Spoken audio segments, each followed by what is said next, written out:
함께 오늘 말씀 찾아서 보겠습니다. 오늘 말씀은 주보에는 에스겔 28장 1에서 10절 나와 있는데 우리 말씀 가운데 더 볼 예정이니 오늘은 1절 2절까지만 읽겠습니다. 에스겔 28장 1절 2절 말씀, 짧은 말씀이니 한 목소리로 읽겠습니다. 읽습니다. 여호와의 말씀이 또 내게 임하여 가라사대, 인자야, 너는 두로 왕에게 이르기를, 주 여호와의 말씀에 내 마음이 교만하여 말하기를, 나는 신이라 내가 하나님의 자리 곧 바다 중심에 앉았다 하도다. 내 마음이 하나님의 마음 같은 채 할지라도 너는 사람이요 신이 아니오늘. 아멘.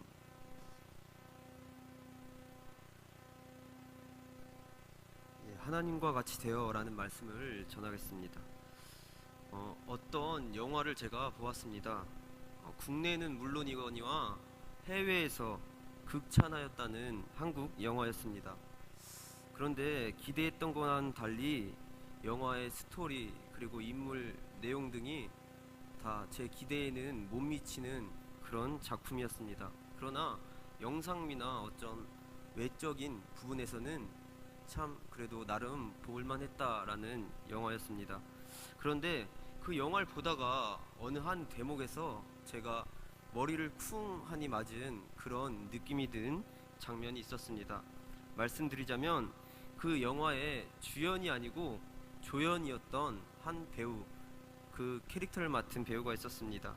극 중에서는 매우 잘 나가는 사람이었습니다. 외제차를 타고 다니고 집도 혼자 살고 있는데 혼자 살기에는 너무나 큰 궁궐과도 같은 집에 살았습니다. 아주 남부럽지 않은 재력의 소유자였습니다. 그런데 어느 날 이 사람의 집에 놀러온 중마고 친구들이 이 사람한테 묻습니다. 야, 너 월요일부터 일요일까지 날마다 밥을 직접 차려 먹는다고 하는데 밥 직접 차려 먹기가 지루하지 않아? 아니, 그런 말에 아무렇지도 않게 이 캐릭터를 가진 사람은 퉁명스럽게 이렇게 대답을 했습니다. 나는 한식도 좋아하고 중식도 좋아하고 양식도 좋아해.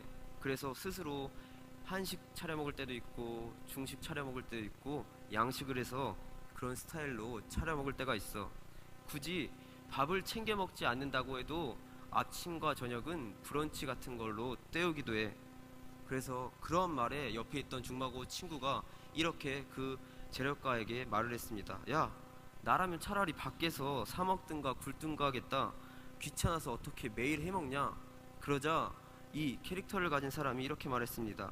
야, 그런데 너네는 잘 모르지만 내가 하루에 3끼를 꼭 챙겨 먹고 일주일 하면은 한 10끼 이상을 챙겨 먹는 이유가 있어.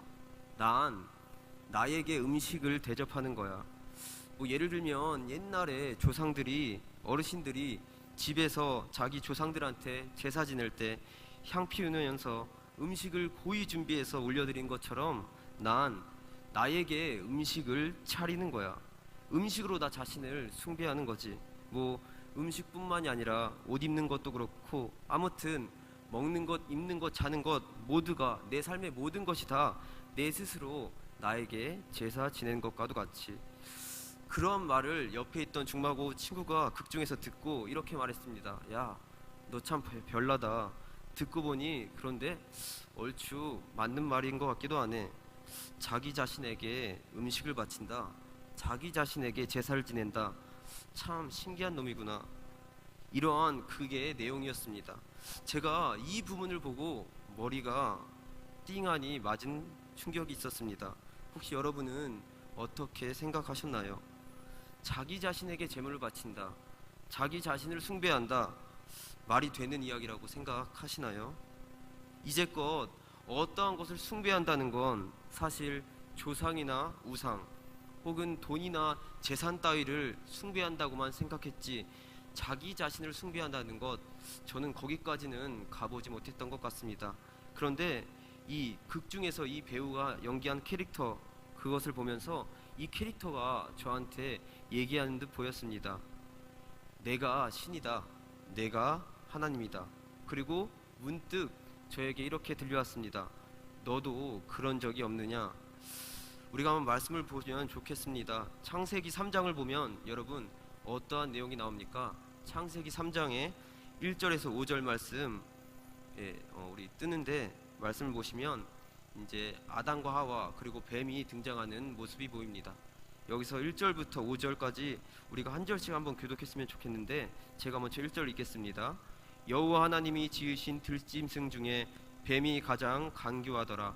뱀이 여자에게 물어가로되 하나님이 참으로 너희더러 동산 모든 나무의 실과를 먹지 말라 하시더냐.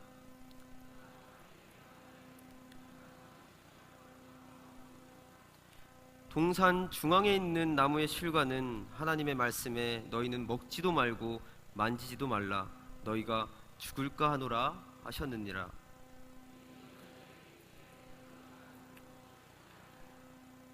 함께 읽습니다. 너희가 그것을 먹는 날에는 너희 눈이 밝아 하나님과 같이 되어 선악을 알 줄을 하나님이 아심이니라. 아멘. 이 말씀에서 내용이 어떻습니까? 간교한 뱀이 아주 간교하게 여자에게 접근합니다. 그리고 이렇게 말합니다. 하나님이 참으로 너희한테 그 동산에 있는 모든 나무의 실과를 먹지 말라고 하시더냐? 그때 여자가 이렇게 대답을 합니다. 아니, 그 어떠한 동산에 있는 실과를 먹어도 되지만 저 동산 중앙에 있는 나무의 실과만은 먹지 말라고 하셨어. 그것을 먹는 날에는 너희 눈이 밝아져 하나님과 같이 되고 또한 너희가 죽을까 하노라 염려한다 하셨어 라고 여자가 그렇게 대답을 합니다. 그러한 대답에 또 뱀이 간교하게 이렇게 말을 합니다. 야, 그 말 거짓말이야. 너희가 결코 죽지 않아. 오히려 네가 그것을 먹는 날에는 네가 눈이 밝아져 하나님과 같이 되어 선악을 알게 될 거야. 이렇게 달콤한 말로 뱀은 하와를 유혹합니다. 여기 말씀에 뭐라고 나옵니까? 너희 눈이 밝아 하나님과 같이 될 것이다. 이 말로 뱀은 여자를 유혹합니다. 아담과 하와가 선악과를 따먹은 사건을 통하여서 우리는 어떠한 것을 살펴볼 수가 있습니까? 단지 선악과를 먹은 것, 그것이 나쁘다기보다는 그 이면에 불순종을 넘어 자신들이 아담과 하와가 하나님과 같이 되고자 했던 그 모습을 우리는 더욱더 지켜보아야 한다는 것입니다. 아담과 하와는 분명 지금 하나님과 같이 있지만 하나님이 계시지만 위에, 그러나 그 하나님의 자리를 밀어내고 자신들이 그 하나님의 자리로 올라가려고 했던 그러한 선악과 사건을 우리는 다시 한번 기억해야 하는 것입니다. 뱀의 유혹으로 그들이 변명하여서 넘어갔다고 하더라도 그들의 속에는 내가 하나님, 자신들이 하나님이 되고자 하는 마음이 꿈틀거렸던 것입니다. 그리고 시간이 지나서 아담과 하와로부터, 즉 이렇게 태초로부터 이어져 온 죄악은 그 쓴뿌리들, 하나님과 같이 되어라는 생각은 오늘날 저와 여러분들, 우리들 마음 안에도 모름지기 조심스럽게 따리를 틀고 있는 것 같습니다. 여호와 하나님이 나의, 또한 우리의 진정한 하나님이 되시는 것이 아니라 내가 하나님이 되어 나를 높이고 나를 위하는 모습, 내가 하나님과 같이 되는 모습을 우리 한번 신명기 말씀을 통해 살펴보길 원합니다. 신명기 9장 8절에서 12절 말씀 제가 한번 읽겠습니다. 이렇게 말합니다. 호렙산에서 너희가 여호와를 경노케 하였으므로 여호와께서 진노하사 너희를 멸하려 하셨느니라. 그때에 내가 돌판들 곧 여호와께서 너희와 세우신 언약의 돌판들을 받으려고 산에 올라가서 40주야를 산에 거하며 떡도 먹지 아니하고 물도 마시지 아니하였더니 여호와께서 두 돌판을 내게 주셨나니 그 판의 글은 하나님이 친수로 기록하신 것이요 너희 총의 날에 여호와께서 산상 불 가운데서 너희에게 이르신 모든 말씀이니라. 40주야가 지난 후에 여호와께서 내게 돌판 곧 언약의 돌판을 주시고 내게 이르시되 일어나 여기서 속히 내려가라. 내가 애굽에서 인도하여 낸 내 백성이 스스로 부패하여 내가 그들에게 명한 돌을 속히 떠나 자기를 위하여 우상을 부어 만들었느니라. 지금 이 신명기 말씀, 자신들이 하나님이 되고자 했던, 이스라엘 민족들이 스스로 하나님이 되고자 했던 이 말씀을 우리가 더욱더 살펴보길 원합니다. 출애굽 이후에 이스라엘 백성들이 시내산 곧 호렙산에서 하나님의 언약을 받는 그런 장면을 보여주고 있습니다. 이럴 때 모세가 친히 산에 올라가서 하나님의 말씀을 받으려고 할 때 어떠한 장면들이 지금 말씀을 통해 우리가 보았습니까? 바로 모세가 하나님의 언약을 받으러 올라갔는데 그 모세가 올라간 이후로 며칠이 지나도 쉽게 내려오지 않자 그 밑에 있던 산 밑에 있던 이스라엘 백성들은 참을 수가 없었습니다. 자신들의 안위가 두려웠고 자신들이 죽을까 몸서리 쳤습니다. 때문에 이들은 어떻게 했습니까? 오늘 말씀에 나온 것과 같이 분명히 하나님께서 반복적으로 나 외에 다른 신을 섬기지 말라라고 말씀하셨지만 이들은 그러한 말씀을 전혀 무시하고 12절 말씀 보시면 내가 그들에게 명한 돌을 속히 떠나 자기를 위하여 우상을 부어 만드는 그런 모습을 보여줍니다. 이들이 만든 이 우상이, 이 송아지가 힘이나 능력이 있다 여겼기보다는 오히려 이 스스로 만든 우상을 통하여서 스스로의 위안과 위로를 얻으려는 이스라엘 백성들의 악한 마음이 있었다는 것을 우리가 말씀을 통해 볼 필요가 있습니다. 이스라엘 백성들은 출애굽의 은혜, 하나님께서 지금까지 인도하신 은혜에 감사해야 했지만 그러한 감사한 것들은 모두 다 잊어버리고 애석하게나 이들은 하나님을 찾지 아니하고 오히려 귀걸이와 목걸이로 송아지 우상을 만들고 숭배하는 초라한 모습을 보여주고 있습니다. 애굽에서 자신들이 인도한 분이 하나님이라고, 지금까지 자신들을 애굽에서 이 땅까지 광야까지 인도하신 분이 하나님이라고 겉으로는 이 이스라엘 민족들 마음속에서 인정하였지만 속생각은 전혀 달랐습니다. 여전히 하나님의 능력, 하나님의 힘으로 여기까지 이끌어 온 것이 아니라 자신들의 능력과 자신들의 힘으로 애굽을 벗어났고 앞으로도 자신들의 능력을 통하여서 이 험난한 상황들을 이겨낼 수 있을 것이란 헛된 꿈과 착각을 이들은 품었던 것입니다. 즉 스스로가 스스로의 삶의 주인이 된 것입니다. 십계명을 받으러 간 모세를 기다리지 못하고 송아지를 부어 만든 이스라엘 백성들의 모습을 보고 있노라면 이들도 또한 하나님, 진짜 하나님을 믿고 따르는 것이 아니라 내가 하나님이 되어버린 것입니다. 자신들이 하나님과 같이 되어 자신들의 생각이 절대적이었다, 자신들의 삶의 방향과 기준을 나름대로 옳다고 스스로 결정한 모습을 보이고 있습니다. 이러한 어처구니 없는 생각, 진짜 하나님이 계신데도 불구하고 그 하나님을 내버리고 자신들이 하나님이라고 생각하는 생각, 이러한 교만들은 오늘 보여주는 에스겔 28장 1절과 10절 말씀에서 그 절정에 이르게 됩니다. 오늘 에스겔 28장 1절에서 10절 말씀, 우리가 처음에는 2절까지만 읽었는데 한번 1절에서 10절 말씀을 한 절씩 교독해 보길 원합니다. 에스겔 28장 1절에서 10절 말씀입니다. 제가 먼저 읽겠습니다. 여호와의 말씀이 또 내게 임하여 가라사대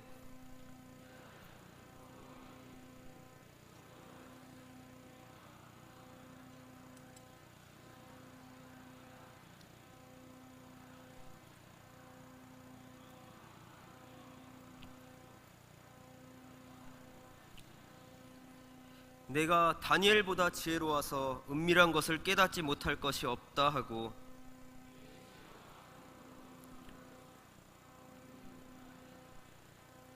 내 큰 지혜와 장사함으로 재물을 더하고 그 재물로 인하여 내 마음이 교만하였도다.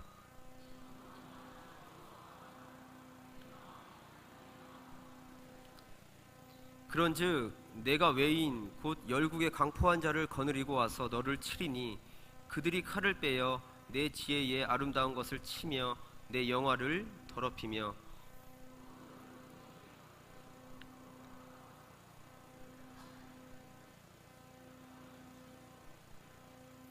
너를 사륙하는 자 앞에서 내가 그래도 말하기를 내가 하나님이라 하겠느냐. 너를 치는 자의 수중에서 사람뿐이요 신이 아니라 내가 외인의 손에서 죽기를 할례받지 않는 자의 죽음같이 하리니 내가 말하였음이니라 나 주 여호와의 말이니라 하셨다 하라. 아멘. 오늘 이 에스겔 말씀을 통해서 내가 하나님이 되어버린 그러한 말씀의 절정을 살펴보길 원합니다. 이 에스겔 말씀은 에스겔이 지금 이방 나라들에 대한 예언을 선포하고 있는 장면입니다. 여러 이방 나라들이 있지만 특별히 오늘 나온 이방 나라, 어떤 나라입니까? 바로 두로라는 나라입니다. 또한 오늘 이 말씀은 두로 나라에게 하는 말씀이기도 하거니와 두로를 다스렸던 두로의 지배자에게도 하는 말씀인 것입니다. 두로 땅과 두로의 지배자들의 어리석음에 대하여 지금 예언하고 말씀하고 있는 말씀입니다. 두로의 지배자의 가장 강력한 어리석음은 무엇이었습니까? 이 두로를 다스렸던 지배자는 스스로 하나님이 되려고 하다가 징벌을 받고 자신뿐만 아니라 징벌을 받는 것에 그치는 것이 아니라 그 나라 또한 그 민족 또한 심판을 받았다라고 에스겔 28장은 말하고 있는 것입니다. 28장 2절에 이렇게 말합니다. 인자야 너는 두로 왕에게 이르기를 주 여호와의 말씀에 내 마음이 교만하여 말하기를 나는 신이라 내가 하나님의 자리 곧 바다 중심에 앉았다 하도다. 내 마음이 하나님 마음 같은 채 할지라도 너는 사람이요 신이 아니오늘. 사실 당시 두로는 매우 강력했습니다. 그리고 매우 기름진 땅이었습니다. 때문에 두로 왕이 이렇게 생각할 만했습니다.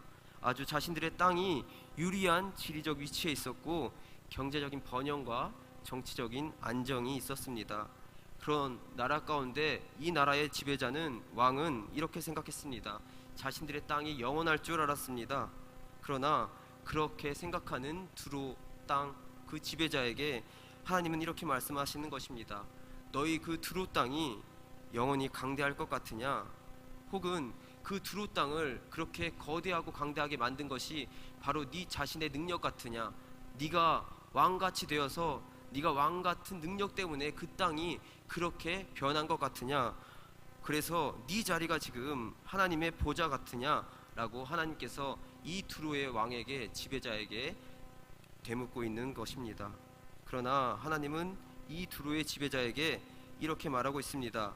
너는 단지 피조물인 사람이다. 너는 신이 아니다. 에스겔 28장 9절에 이렇게 말하고 있습니다. 너를 사륙하는 자 앞에서 내가 그래도 말하기를 내가 하나님이라 하겠느냐? 너를 치는 자의 수중에서 사람뿐이요 신이 아니라. 이 말씀을 조금 더 한 번 더 살펴보면 로마서 말씀에 이렇게 정리하고 말하고 있습니다. 로마서 1장 21절에서 25절은 이렇게 말합니다. 하나님을 알되 하나님으로 영화롭게도 아니하며 감사치도 아니하고 오히려 그 생각이 허망하여지며 미련한 마음이 어두워졌나니 스스로 지혜 있다 하나 우준하게 되어 썩어지지 아니하는 하나님의 영광을 썩어질 사람과 금수와 버러지 형상의 우상으로 바꾸었느니라. 그러므로 하나님께서 저희를 마음의 정욕대로 더러움에 내어버려 두사 저희 몸을 서로 욕되게 하셨으니 이는 저희가 하나님의 진리를 거짓 것으로 바꾸어 피조물을 조물주보다 더 경배하고 피조물을 조물주보다 더 경배하고 섬김이라. 주는 곧 영원히 찬송할 이시로다. 이 말씀을 통해 조금 더 명확히 정리하고 있는 말씀을 우리가 살펴보았습니다. 오늘날 지금까지 이 살펴본 말씀들을 적용해 보길 원합니다. 우리가 지금 오늘 살펴본 이 말씀들을 우리 시대로 적용해 보길 원합니다. 여러분, 그리스 로마 신화에 나르키소스라는 인물이 있습니다. 혹시 아시나요? 나르키소스. 나르시시즘이라고 들어보셨나요? 네, 그 말씀이 이렇게 적용된 나르키소스라는 사람이 있습니다. 이 사람은 미소년이었습니다. 미소년이었던 이는 투명한 연못을 그 길가를 거닐게 됩니다. 길가를 거닐다가 그 투명한 연못에 비친 자신의 아름다운 모습에 마음을 완전히 빼앗기게 됩니다. 그렇게 시간이 흘러 그 연못에 비친 자신의 모습만을 바라보다가 야위고 야위여서 결국 죽음을 맞아 수선화가 됐다 하는 내용의 주인공입니다. 이러한 나르키소스와 같은 현대판 나르키소스가 오늘 말씀을 통해도 또한 살펴보자면 오늘날 우리들의 시대에도 여러 보입니다. 첫째로 요즘 세대들을 보면, 특별히 새내기 직장인들을 보면 나한테 주는 선물이라고 해서 조금은 무리해서라도 여행을 떠나는 사람들이 많습니다. 물론 여행을 뭐 한번 이례적으로 갔다 오는 것은 좋기는 한데, 너무나 그 여행이 자주 반복돼서 갔다 온다면 제가 생각하기엔 그 여행이 오히려 나한테 주는 재물이 아닐까, 그런 고민과 그런 위험함이 있다라고 생각이 되어집니다. 특별히 요즘 세대들이 그렇게 여행을 가고 하는 모습들을 흔히 욜로족이라고 말하고 있습니다. 욜로족 아시나요, 여러분? 예, 욜로족은 특징이 자신의 행복을 가장 중시하며 소비하는 태도를 뜻합니다. 또한 나는 남을 위하여 전혀 희생하지 않고 자신의 개발과 또한 취미 생활에 돈을 아낌없이 쓰는, 그러니까 자신의 삶을 내가 이끌어간다, 당장 내 눈앞에 삶밖에 보이지 않는다라는 뜻으로 현대 젊은들의 극소수를 욜로족이라 뜻하기도 합니다. 그런데 이런 모습들을 보면은 조금은 오늘 말씀과도 동일해서 보면 조심스러운 마음이 생겨납니다. 잠언 말씀에 이렇게 말합니다. 사람이 자기 길을 계획할지라도 오직 그 길을 이끄시는 분은 여호와시라 라고 말씀하시는데, 요즘 젊은이들의 또한 몇몇의 사람들의 모습을 보면은 하나님이 그 길을 계획하시는 것을 까맣게 잊어버리고 자신들의 삶을 자신들이 개척해 나아가려고 하는, 조금은 위험하고도 조금은 자신이 하나님과 같이 되어버린 모습들을 보게 됩니다. 또한 둘째로 오늘날 이 말씀을 적용시켜 본다면 사회적으로도 내가 하나님이 되는, 내가 기준이 되는, 내 만족을 채우기에 급급하는 사회의 여러 모습들을 반성해보고 고민해볼 필요가 있는 것 같습니다. 요즘 한창 논란이 되고 있는 동성애를 비롯한 난민 문제, 또한 갖가지 인권 문제에 관한 접근들이 요즘 현상을 보면은 사람을 중심으로, 나를 중심으로 내가 스스로가 심판자가 되어서 내가 그 기준을 정하는 잘못된 풍토의 모습이 보여집니다. 마치 사사기에 제각기 그릇된 길로 행했다라는 말과 같이 내 스스로가 판단자가 되어서 이 세상의 모든 것들을 움직이려고 하는, 사회적 여러 이슈들이나 질서적인 문제들을 다른 판단이 아니라 내 중심으로, 사람 중심으로 하는 그런 모습들이 참으로 위험한 것 같습니다. 이러한 모습들은 하나님 중심으로, 하나님이 우선되어야 할 것입니다. 또한 셋째로 우리 교회에 와서 이러한 내 스스로, 사람 스스로가 하나님을 인정하지 아니하고 내 스스로가 하나님이 되려 하는 모습을 어떻게 볼 수가 있습니까? 우리 교회의 모습을 보면 조금 조심스럽긴 하지만, 민감하긴 하지만 세습에 관한 문제를 떠올리지 않을 수 없습니다. 여러분, 세습을 혹시 어떻게 보십니까? 이것이 하나님을 위한 것입니까? 교회 내 주인이 하나님이다 라고 고백하면서도 교회의 주인은 하나님이 아니고 내가 하나님이다, 내가 교회의 주인이다 라고 생각하는 잘못된 성도님들도 또한 몇몇의 목회자들도 계시는 것 같습니다. 참 몇몇 이단들에게 위협받는 교회들은 예외이긴 하겠지만, 대다수의 세습의 어려움을 겪는 교회들은 자기를 위한, 사람들을 위한 세습이 더 클 것 같습니다. 비단 세습이라는 문제뿐만 아니라 교회 내 여러 프로그램, 부서 예배, 또한 선교 활동 등등 모든 것이 하나님 중심이 아니라 내 중심으로, 사람 중심으로 변해가고 있는 모습을 조금씩 살펴보게 됩니다. 끝으로 내가 하나님이 되는, 내가 신이 되는 모습을, 욥의 모습을 통하여서 우리는 보고 또한 발견해 보았으면 좋겠습니다. 여러분, 욥은 읽어보셨죠? 욥 이야기가 어떻게 됩니까? 욥은 자신에게 극심한 어려움이 다가옵니다. 자신이 누리고 있던, 가지고 있던 모든 재력들이, 재물들이 모두 다 소진되어 없어집니다. 또한 자신이 가지고 있던 자신과 혈육들이 모두 다 죽게 되는 그런 안타까운 모습이 있었습니다.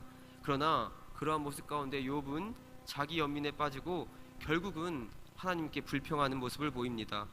자신과 같이 이렇게 신실한 사람에게 어떻게 이러한 어려움들이 있느냐라고 하나님께 불평합니다. 그리고 하나님께 불평한 것 이상으로 자신이 하나님과 같이 심판자가 되어서 이렇게 의인을 심판할 수 없지 않느냐고 오히려 하나님께 항변하기도 합니다. 하나님께서는 이러한 욥에게 이렇게 말씀하십니다. 욥기 40장 8절에서 11절 이렇게 말하고 있습니다. 내가 내 심판을 패하려느냐, 스스로 의롭다 하려 하여 나를 불의하다 하느냐, 내가 하나님처럼 팔이 있느냐, 하나님처럼 우렁차게 울리는 소리를 내겠느냐. 너는 위엄과 존귀를 스스로 꾸미며 영광과 화미를 스스로 입을지니라. 너의 넘치는 노를 쏟아서 교만한 자를 발견하여 낱낱이 낮추되. 여기에 9절 말씀에 이렇게 말합니다. 네가 지금 나처럼 팔이 있느냐, 네가 하나님 같으냐, 네가 나처럼 우렁차게 울리는 소리를 낼 수 있느냐며 오히려 항변하는 욥에게 이렇게 대답하십니다. 이어서 14절과 24절에 보면 이렇게 말합니다. 그리하면 내 오른손이 너를 구원할 수 있다고 내가 인정하리라. 이제 소같이 풀을 먹는 하마를 볼지어다. 내가 너를 지은 것 같이 그것도 지었느니라. 조금 더 지나가면 24절에 이렇게 말합니다. 그것이 정신 차리고 있을 때에 누가 등이 잡을 수 있겠으며 갈고리로 그 코를 꿰을 수 있겠느냐. 그러니까 하나님께서는 이 욥기 40장 말씀을 통하여 이렇게 말하는 것입니다. 욥아, 네가 지금 잘못 착각하여서 네가 하나님이라고 생각하고 있다. 네가 하나님이 아니라 바로 내가 하나님이다. 전지전능한 분은 바로 나 한 사람뿐이다. 저 강한 짐승을 만든 이도, 또한 짐승뿐만 아니라 너를 만든 이도, 너를 다스릴 사람도 바로 오직 나뿐이다. 이 땅의 모든 것이 주관자는 나 여호와 하나님이다. 넌 아직도 모르겠느냐? 다른 것을 의지하지 말고 섬기지 말고 너는 나를 의지하고 다른 것으로 기준을 삼지 말고 참 하나님 여호와 하나님인 나만을 의지해라 라고 욥에게, 한없이 착각하고 있는 욥에게, 자신이 하나님과 같이 되어버린 욥에게 하나님은 이렇게 말씀하시는 것입니다. 하나님의 이러한 말씀에 욥은 42장 1절에서 6절까지 말씀을 통하여 회개하는 모습을 보입니다. 제가 한번 읽어보겠습니다. 욥이 여호와께 대답하여 가로되 주께서는 무소불능하시오며 무슨 경영이든지 못 이루실 것이 없는 줄 아오니 무지한 말로 이치를 가리우는 자가 누구이니까. 내가 스스로 깨달을 수 없는 일을 말하였고 스스로 알 수 없고 헤아리기 어려운 일을 말하였나이다. 내가 말하겠사오니 주여 들으시고 내가 주께 묻겠사오니 주여 내게 알게 하옵소서. 내가 주께 대하여 귀로 듣기만 하였었나니 이제는 눈으로 주를 배옵나이다. 그러므로 내가 스스로 한하고 티끌과 재 가운데서 회개하나이다. 말씀을 정리해 보겠습니다. 우리 한국에는 자칭 하나님이자 자칭 예수님이 100여 명도 넘게 있다고 제가 예전에 현대종교 2단 관련 서적에서 읽었습니다. 당시 그것을 읽었을 때는 와, 진짜 대단하다, 너무 많다 라는 생각을 했습니다. 그런데 오늘 말씀을 통해 보니 이 한국에 거짓 자신이 하나님이라 예수님이라고 말하는 100여 명의 사람이라는 숫자가 그렇게 크게 다가오지 않다는 것을 느꼈습니다. 우리는, 이곳에 계신 모든 분들은 우리가 자칭 하나님이다, 자칭 예수님이다 라고 말한 적이 절대로 없을 줄 압니다. 그런데 오늘 말씀을 통해 돌이켜보니 내 삶이, 내 모습이, 내 행동이, 또한 오늘날 교회의 모습이, 사회의 모습이 제각기 다 스스로가 자칭 하나님이다, 자칭 예수님이다, 내가 판단자다, 내가 기준자다 라고 은연중에 말하고 비치고 다니고 있지는 않는지 고민해보고 회개해봅니다. 오늘 말씀을 통해 살펴본 것처럼 두로 민족과 같은 내가 하나님이 되는 어마어마한 후한무치한 죄를 오늘날 나 스스로도 또한 우리 민족과 우리 교회가 짓고 있지는 않는지 돌이켜보고 오늘 마지막 말씀 본 것처럼 욥과 같이 회개의 모습이 있었으면 합니다. 나를 위하여 사는 삶이 아니라 나에게 나만을 위하여 예배하고 나를 숭배하며 나를 모시는 정말 그릇된 삶이 아니라, 나의 안위를 위하여서 사는 삶이 아니라 그보다 먼저 하나님을 위하여서 사는 삶이 있었으면 좋겠습니다. 피조물을 위대한 조물주보다 더 경배하는 삶이 없어지길 원합니다. 우리 교회는 지금도 그렇겠지만 앞으로도 동일하게 하나님을 위하여 살고 하나님만을 높이며 참된 영광을 돌리며 살아가는 하루하루, 그리고 오늘 하루가 되기를 간절히 바랍니다. 우리 이어서 기도하길 원합니다. 특별히 오늘 말씀을 통하여서 혹시나 나의 모습 가운데서 내가 스스로, 다른 사람들은 몰랐지만 내가 하나님이 되고자 했던 모습, 내가 하나님과 같이 되고자 했던 모습들이 있진 않은지 고민해보고 회개하면 좋겠습니다. 특별히 나뿐만이 아니라 우리 교회가 그러한 모습들이 있진 않았는지 반성해보고 회개했으면 좋겠습니다. 두 번째로 우리 나라와 민족을 위하여서 기도했으면 좋겠습니다. 나라와 민족이 영적으로도 정치적으로도 경제적으로도 여전히 혼란한 상황 가운데 있는데, 이 나라와 민족 하나님 붙들어 달라고, 인도해 달라고 기도해 주셨으면 좋겠습니다.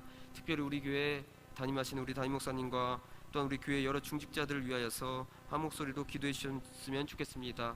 마지막으로 지금 청년부가 이제 수련의 막바지에 이르렀습니다.